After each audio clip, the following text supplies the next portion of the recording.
people will come in. All right, good morning. Thanks for turning stuff in. If you turned stuff in yesterday, I may or may not have graded it because I was doing some other stuff, which I know it seems weird. I would do anything besides teach history, but I know sometimes. Um, I feel like I just messed up the attendance too. Okay, no, I got it. All right, so here's the thing. Thing number one. A bunch of people have been emailing and asking, can they turn stuff in late? Can we just drop the book review altogether? We cannot just drop the book review altogether. Nice idea, but my boss wouldn't be so keen on it. You can turn stuff in late, but some of you are turning stuff in a month late, 2 months late. You can't expect full credit, right? And there's a certain point at which you have to turn stuff in, which is why I sent that email yesterday. And that's really for a couple of reasons. One, if we were not in a pandemic, there's no way any instructor would let you turn something in a month late. You understand that, I trust. Yes, yes. Okay. So this is just pandemic sympathy. That's all you're getting right now. But you're also not getting full credit if stuff's a month late because I can't do that. All right, so turn in your stuff and you need to turn it in really soon because I have to grade it. And the last 3 weeks, we've got your weekly questions, plus your book review, plus my other job has some stuff going on. So, and plus my grades are due right after the class ends, like 3 or 4 days later. And this is not like a high school class where I can go back and add stuff after you turn it in late. No, college. Okay? So I know it's been hard, but you got to get caught up. That's just all there is to it. Thing number two, I don't believe some of you realize you have to turn in the weekly questions. It's half the points for the class. So if you're not turning in the weekly questions, there's no way you're going to pass, okay? I assume you know that because it says that in the syllabus, but then again, we it's been a while since we went over the syllabus. So I get it, but turn stuff in. That's also why I talk about the weekly question every week and remind you to turn it in on Friday. I don't remember the drop date, but I think it's probably this week. I can look that up, but so can you. I think it would be on the academic calendar on ACC webpage. I don't know that your high school coordinator would be well aware of that. And I feel like, I think I maybe put a link to it in the syllabus, but I don't know that I put the actual date in the syllabus, but I can look. Let me make a note. Rob, 8. All right. Yeah, and it's tricky too, because for you guys, this doesn't really, it's not dual credit, so you don't, I don't want to say you don't think it matters, but it'd be nice to have college credit, wouldn't it?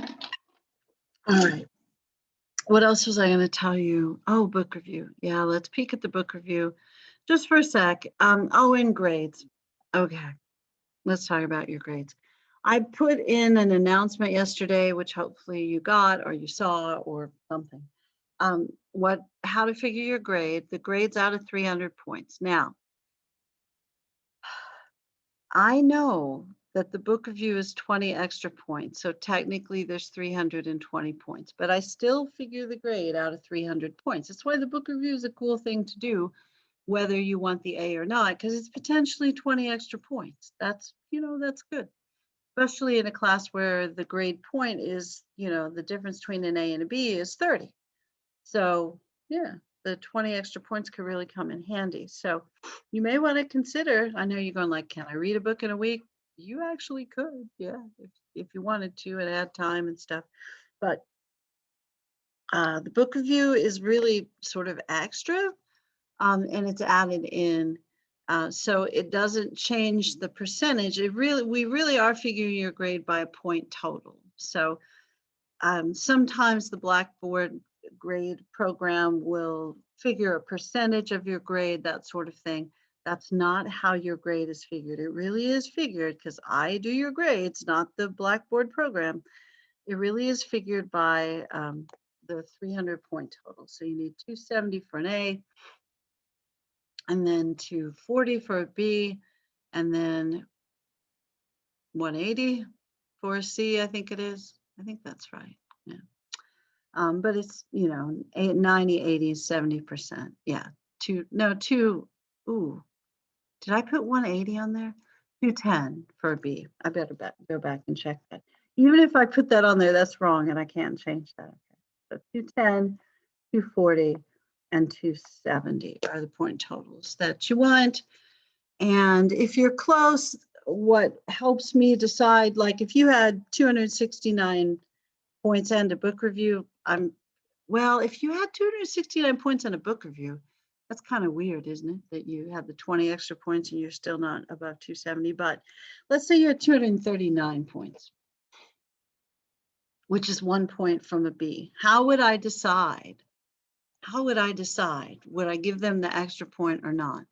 I would probably look at the difference in your weekly question scores and your quiz scores. If the average on your weekly question was better than the average on your quiz scores, I would absolutely give you a point, because, I know that even though you're really supposed to do the quiz by memory and that sort of stuff, and, you're not monitored.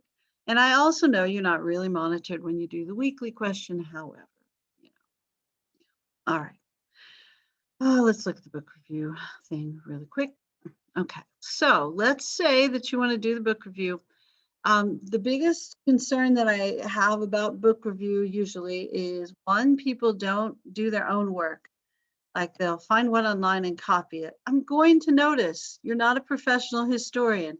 If your book review sounds like a professional historian, if the first paragraph has the word hagiography in it, because very first semester I taught some like 15-year-old kid turned in a book review and the first paragraph had the word hagiography. It's like, yeah, I never even heard that word till graduate school. And I'm not saying kids can't be smart. I'm saying that is a very history specific word that no one uses. You're going like, do we even care? No, you don't. But it means, like, if you write about somebody historically, you sort of deify them, you make them perfect. So the way that we maybe talk about or write about Martin Luther King Jr. or Washington or Abraham Lincoln, that sort of stuff. Okay. So make sure you do your own work and make sure you read the book. Honestly, if you read the book and you do your own work, you're going to get some points. Okay. The other thing people do that is problematic is they don't follow the format. They really, see where it says form in part 1, part 2, and part 3, you really have to do those things. So part 1, really short outline of the book. So the book review is not a book report. It's really a book review. So the first part's supposed to be like a page, page and a half, and tells me what happens in the book. Part 2 is, why did the author write the book, and do you think he or they achieved their purpose? And then part 3 is, did you like the book? How does it compare to what you already knew? How does it compare to what's in the textbook? Actually look in the textbook and compare it. Do you detect any biases in the author? And everybody has biases. That doesn't mean that you're aware of them, and that's fine if you're not. What do you know about the author's background? How could the book have been improved? But don't ever say the book was boring, even if you thought it was boring, just because it's not a very academic assessment. Not that you can't think that, but because it's not an academic assessment. So you'd want to tell me, I wish they'd spent more time talking about this, or less time talking about that, which is the same way of saying maybe it was boring. But I think that I put the sample book review in there, which honestly was my husband's. And I figure, that is not going to violate any FERPA stuff. So I can always put my husband's book review in there. And I know you won't copy it because it's 1302, but it's really just to show you the style, that sort of thing. And his professor wanted a longer book review. His professor's still teaching as well, I think. My husband went to college late, by the way. I didn't marry someone half my age. And book review rubric is right there, and it should match the one in the assignment page where you turn it in. And you turn it in the assignment page the same way you turn everything else in. Also, if you send it to me early, and I think one person has already done it, I'm going to go through and read it this week and then tell you if I think you want to change anything. And you don't have to, of course. All right, so book review. Any questions, comments, concerns? There's a giant list of books that is linked, and you can pick one of those. You can pick something else too. Just tell me what you think you might want to read. Somebody's reading Uncle Tom's Cabin. Tricky a little bit on the novel thing, because you're probably going to have to talk more about the setting and more about the impact of the book, but that's a perfect book to do that with. Yeah, to work. I would try not to read a novel, but that if you're going to read a novel, that's the one to do. All right. So any questions, comments, concerns about book review? I know that wasn't much information, but you know, a little. Oh, excuse me. All right. Let's look at weekly question then. Weekly question. Can you believe we're already in the last unit? It's kind of sad, isn't it? I know you're going like, heck no, we're seniors. It's not anywhere close to sad. Most of you. All right. Analyze the arguments of the Free Soil Party. How did its members understand freedom? How did slavery fit into their platform? All right. So when you're doing this question, when you analyze the arguments of the Free Soil Party, you're going to tell me why they formed their party, what they stood for, maybe what party they came from, some of their leaders, that sort of stuff. So you tell me who they are and what they think, and how do they view freedom. And one of the things that you'll notice is they don't all agree on why there shouldn't be slavery in the West. Because some of them will think there shouldn't be slavery in the West because slavery's wrong. And some of them think there shouldn't be slavery in the West because slavery is going to end eventually. And if you have slaves in the West, then they become free blacks, and then they might get some land that really white people should have. So it's a really weird mix of people.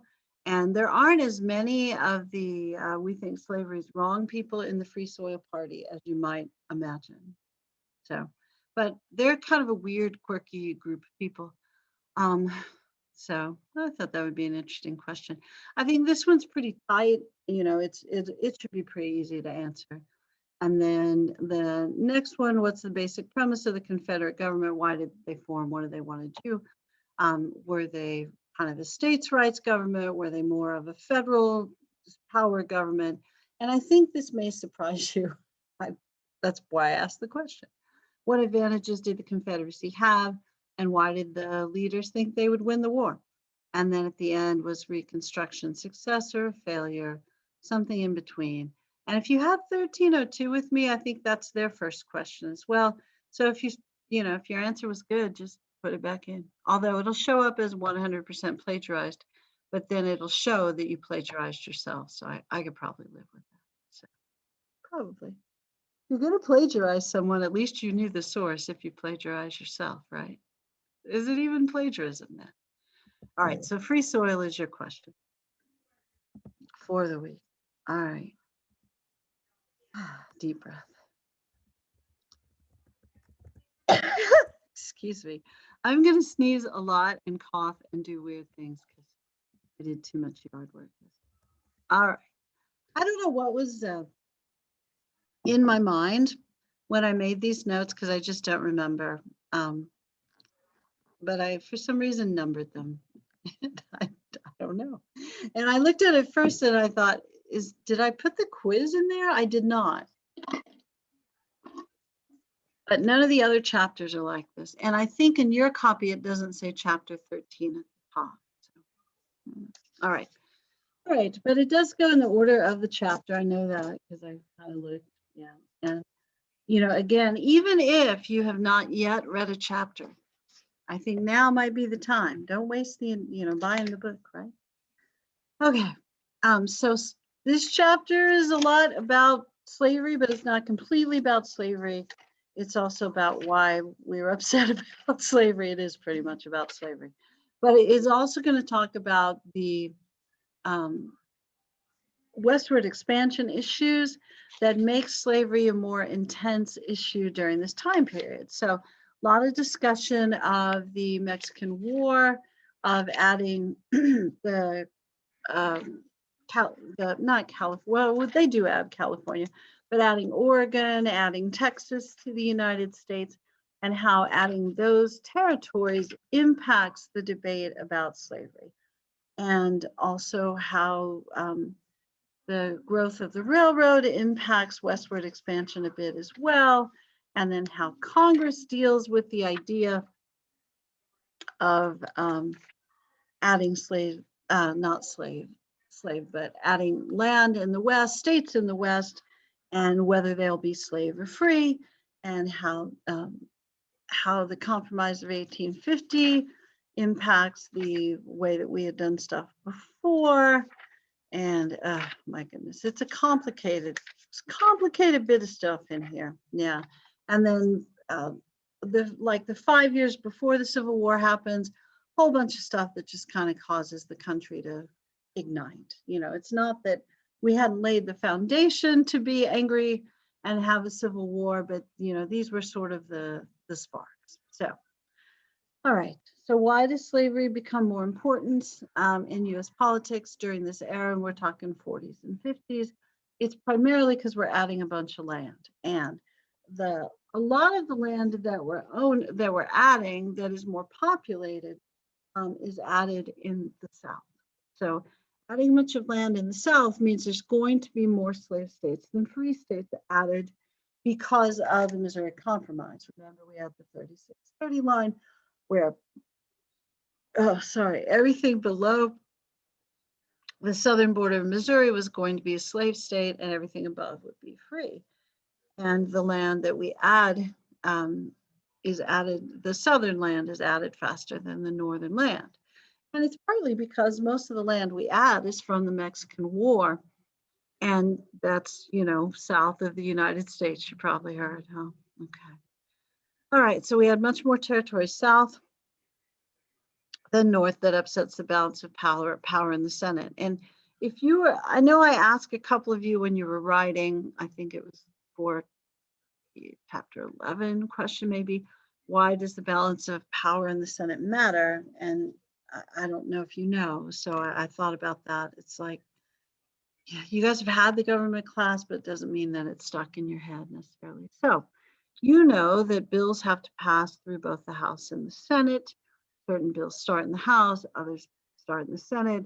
If their versions of the bill don't agree, which is almost always the case, then they have a conference, and then it has to pass both the House and the Senate. Again, they have a conference committee.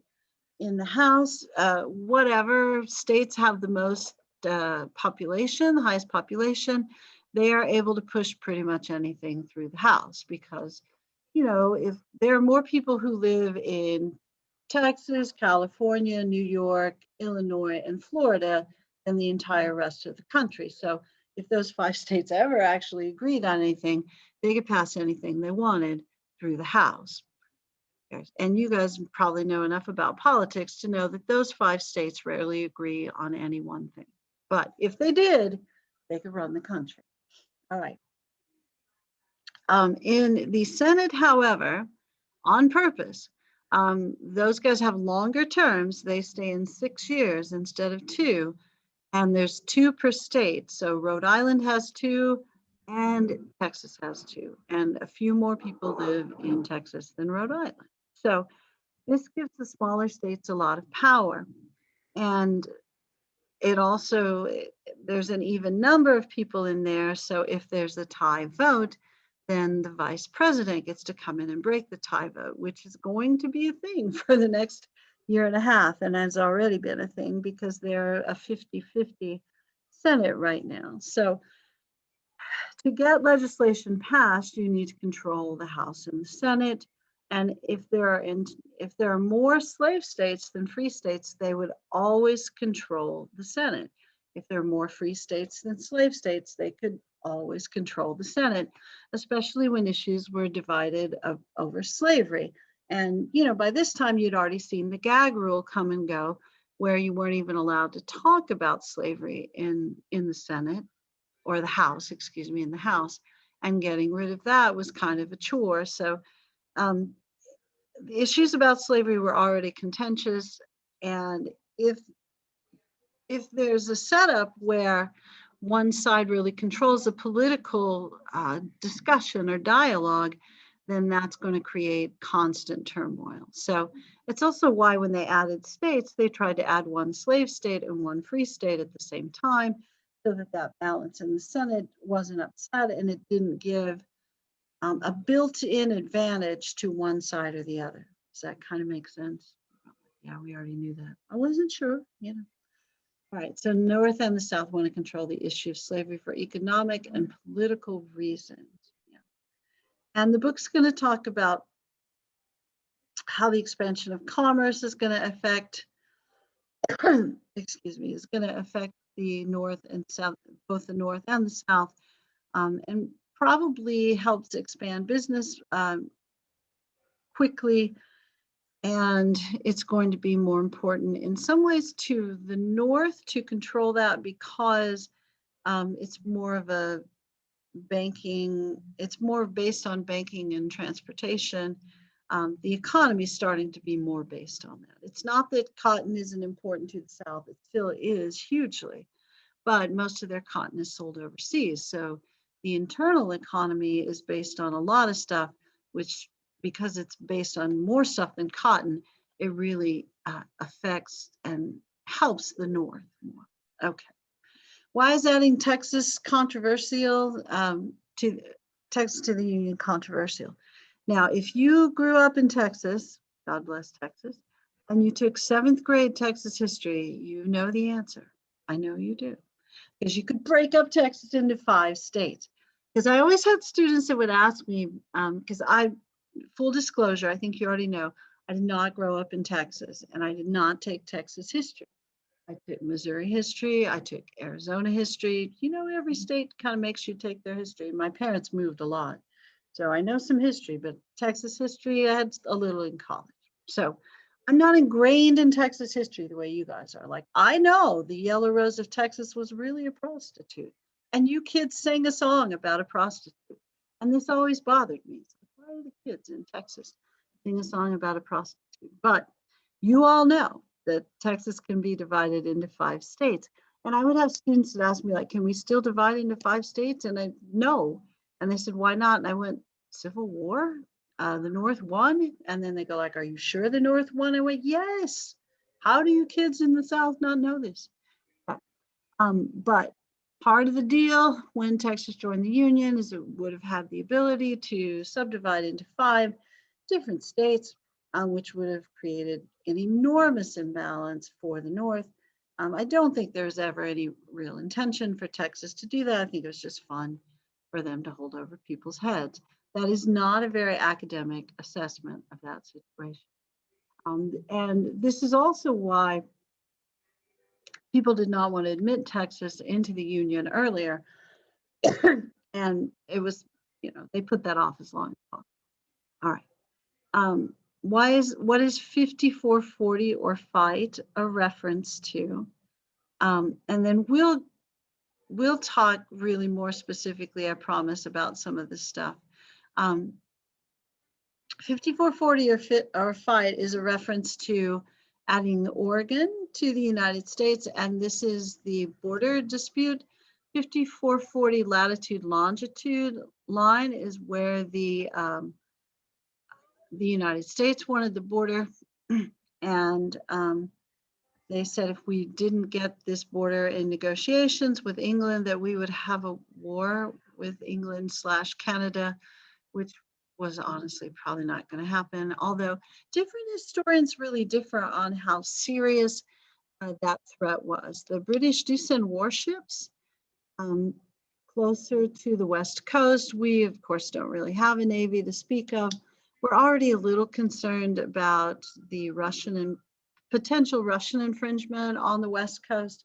So when England sends a couple of warships, we go like, you know what, southern border, that's okay with us. So we were hoping for some fishing rights and some possession of some islands off of the west coast of what's now the United States, Washington. Washington is part of that Oregon Territory, but they do the boundary a little bit lower, but we can live with that, and we do get the fishing rights. So it all turns out fine, right? But the Oregon conflict is what the 5440 or fight is a reference to. And we decided to go with the lower border because honestly, we would not have won a naval battle. We would have won potentially an army battle because, you know, it's easier for us to get troops there.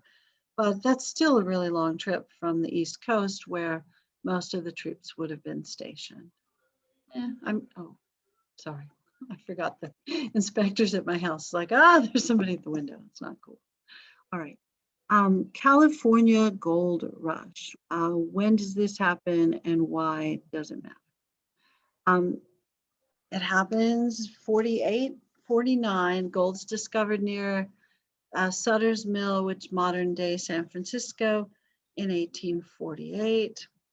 And that causes a whole bunch of people to go to California looking for gold. And the book does a good job pointing this out. It's not just a whole bunch of people from the United States, because California is not really a state yet. It's people from all over the world. A couple million folks go there, and some from Japan and China, some from Canada, some from Mexico, some from all over the United States. Some, lots of European immigrants as well, but millions of people go to California and they fight over land and they fight over water, and they also become a state really quickly because they go from no one to several million people very quickly. Also kind of interesting too, because California had been part of Mexico, as we all know. There were people called Californios, kind of the same way we had people called Tejanos, who owned a lot of land traditionally in California, for generations. And when the government goes from being Mexico to the United States, how you get title to that land changes, and that turns out to be quite a problem for some of the large landowners in California and in Texas as well. All right. And Mexican War. All right. And then I think after we talk about the Mexican War, I'll probably go back and kind of bring in a little bit of the free soil discussion, because I don't think I had a lot of separate notes about free soil. There's just so much stuff in this chapter. It's really kind of a big deal. Uh-oh. I'm going to stop for just a second because my neighbor is calling. So just making sure. Oh, okay. She wants to know why there's a strange person in my house. They're older and I don't want them to get nervous. Call the police. I'm so sorry. Do you guys have neighbors like that? Am I recording this? Sorry, neighbors. They're probably not watching my videos, are they? Okay. Mexican War. So, Mexican War. Polk is president. He wants to add more territory. He's helped to solve the Oregon dispute. Getting a hold of California was going to be a little more challenging. The United States offered to buy certain lands from Mexico, and Mexico said, no, we're not selling. So what ends up happening is there's a difference in what Mexico thinks the border of Texas is and what Texas thinks the border of Texas is. And Texas thinks the border of Texas is the Rio Grande or the Rio Grande River. And what Mexico thinks it is the Nueces River or the Nut River. No, the Nueces River. Is it Nut? I don't know. But there's a map on 483 and you can see where the two rivers are. So there's a fairly substantial amount of territory between those two rivers. So the United States government thought it would be helpful to send federal troops between those two rivers. I'm sure it was helpful if you wanted to start a war. Okay, so we sent some troops in what Mexico believes to be their territory, and for some reason they get upset about that. So they attack those troops, and we go like, what? You're attacking the troops? How dare you? And we declare war. I'm not saying that we sort of, picked at that a little bit, but we might have. I'm just saying we might have. clicking to see, does your book your book doesn't talk very much about the Mexican War. That's maybe why I didn't talk so much about the Mexican War. So Mexican War, 1846 to 1848. It concludes with the Treaty of Guadalupe Hidalgo, which is what cedes the territory. If you're wondering how did the war go, at first, northern states did not want to join the war effort, and most of the opposition to the war is going to be from the north. I think for fairly obvious reasons, if this war is won, all of the territory that we add will be in the south.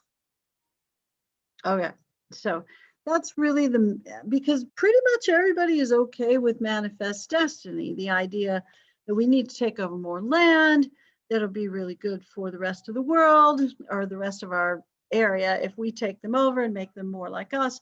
So we're really convinced that God wants the United States to take over from sea to shining sea, that sort of stuff, manifest destiny.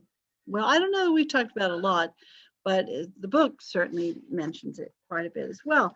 And it's a pretty defining theory of the era for the United States. It really helps justify taking over all the neighbors' land because, it's better if we have it because we'll manage it better and God wants us to have it. And how do we know that? Because God made it really easy for us to take it. There you go. All right. So even though everybody's down with manifest destiny, not everybody is super excited about adding a whole bunch of land from Mexico. Probably the more famous people that disagree with the war in Mexico would include Abraham Lincoln, and people accuse him of not being patriotic because he doesn't favor the troops. Goodness, it's interesting, how certain arguments really have gone throughout the history of our country, which I think is pretty fascinating. And you're not patriotic if you don't agree with everything the government does. That is not a new argument. So, and some people would argue, if you agree with everything the government does, you're just not paying attention. Because no one agrees with everything anyone does. All right. Other person, Henry David Thoreau, who will go to jail for refusing to pay his taxes because he doesn't want his taxes to support a war that he doesn't agree with. And then he writes an essay called Civil Disobedience, which your English teacher made you read. And it really is kind of the foundation of nonviolent resistance. And your book mentions that Martin Luther King Jr. will talk about it. Sorry, trying to do something so I won't cough and choke as much. All right. So there's opposition to the Mexican War, primarily from the north, but we join. And then, once you join, you can't really oppose your war because then you're not patriotic and you don't support the troops. So they'll vote for expenditures and that sort of stuff. Then the first couple of years, year and a half, Mexico's doing better. Santa Anna is pretty good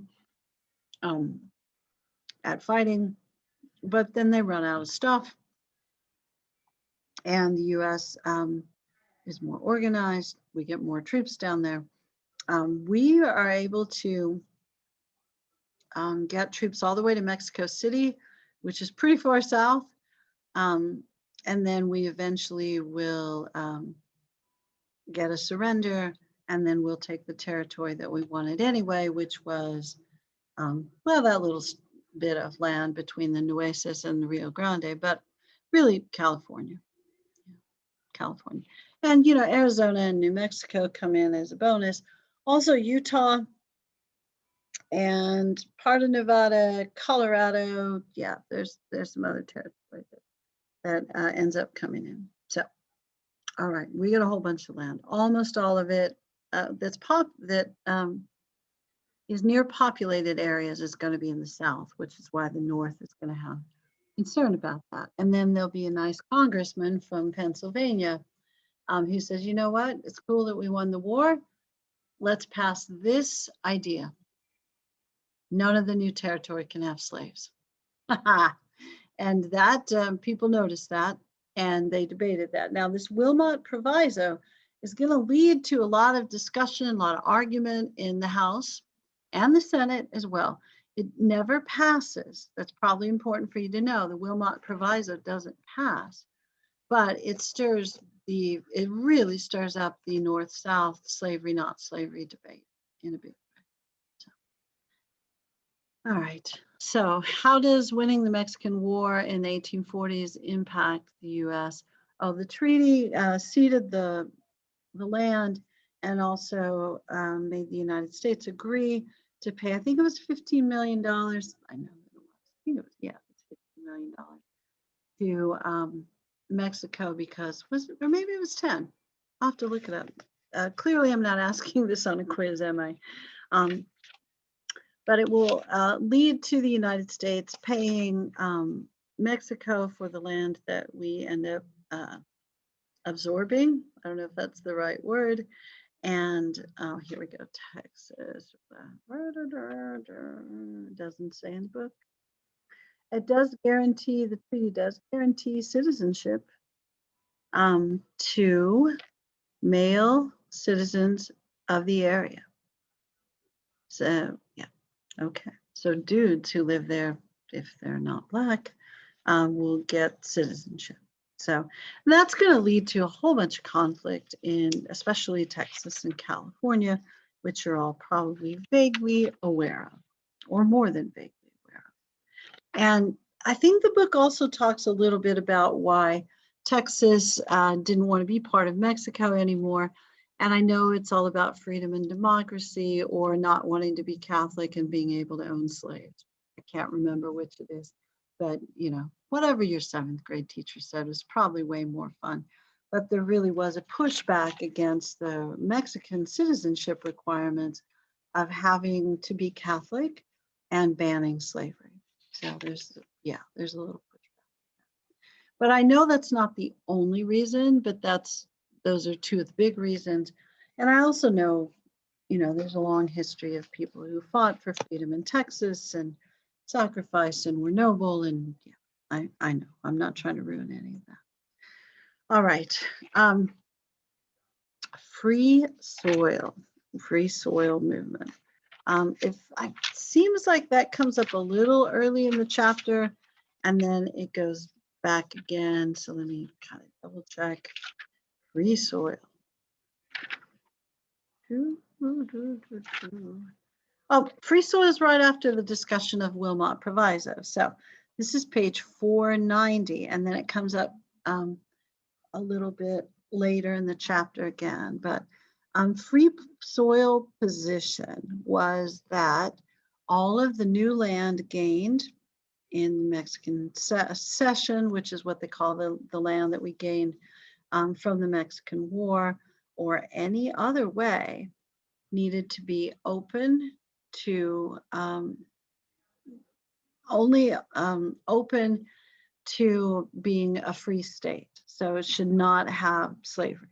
And there were a couple of reasons that they didn't want to have slavery in these territories. And again, if you read 490 to about 492 or so, it's really, really clearly laid out. It is. So, you know, this question should be pretty straightforward.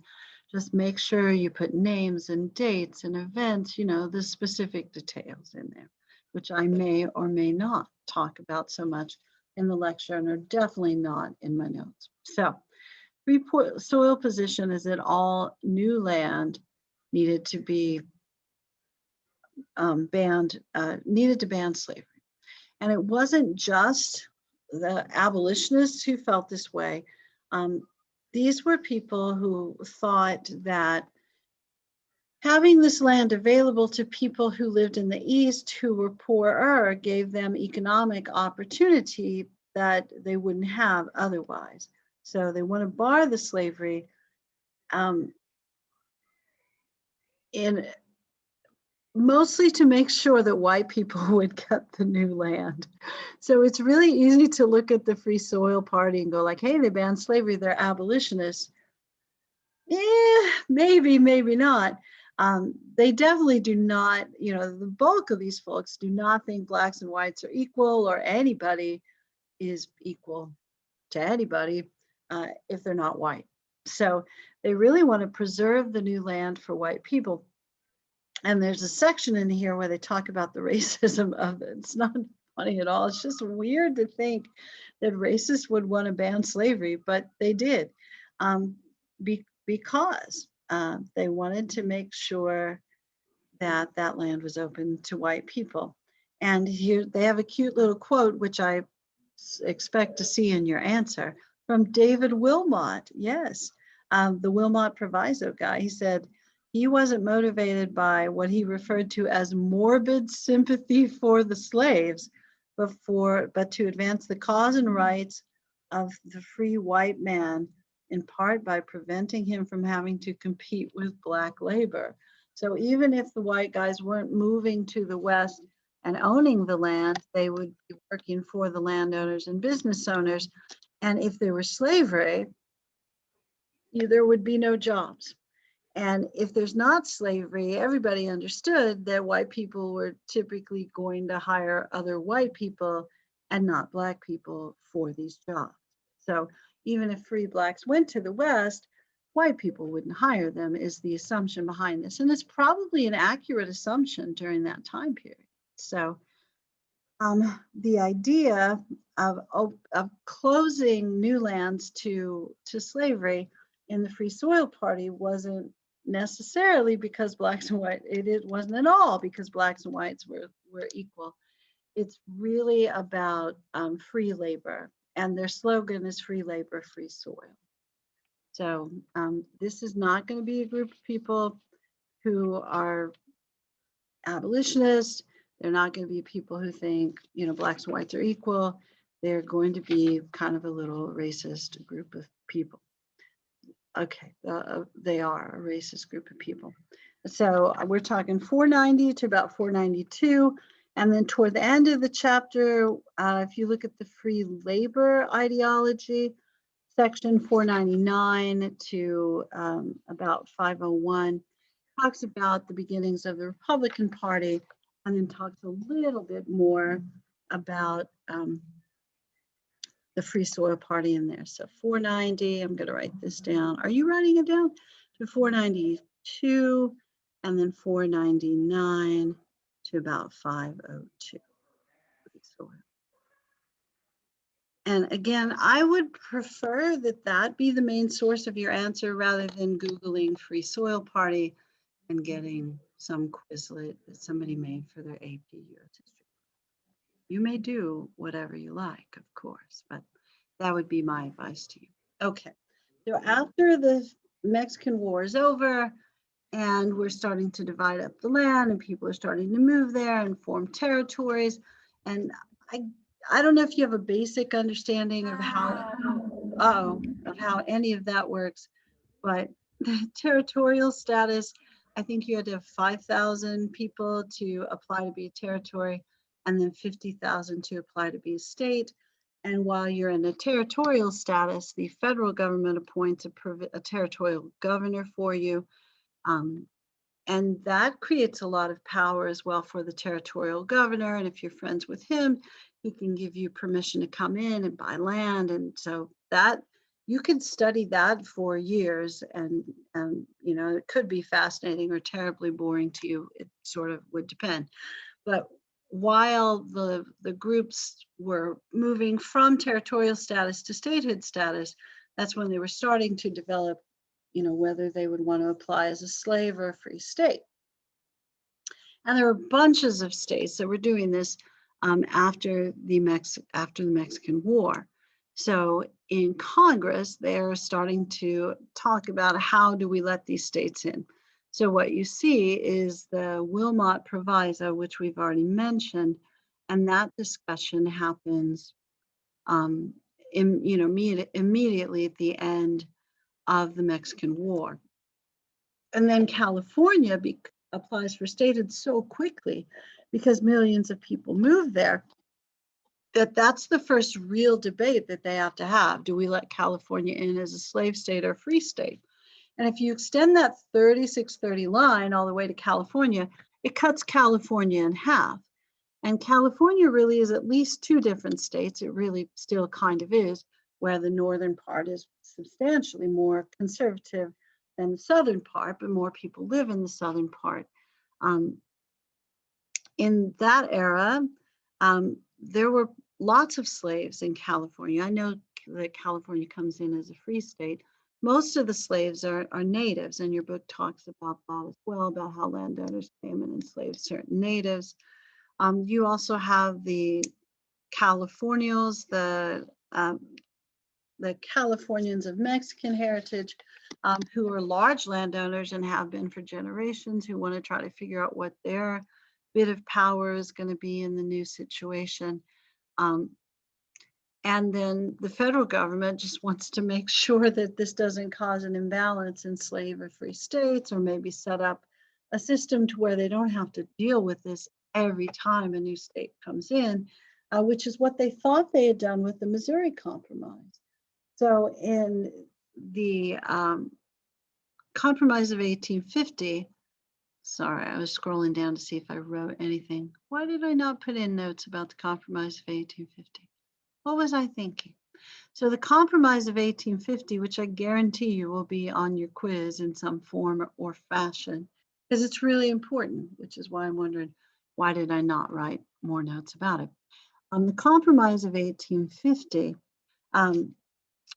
this is Henry Clay, who I know you're going like, is that dude still alive? Yeah, he is. But he dies during the arguing of the compromise, not while he's at Congress or anything, but in that era.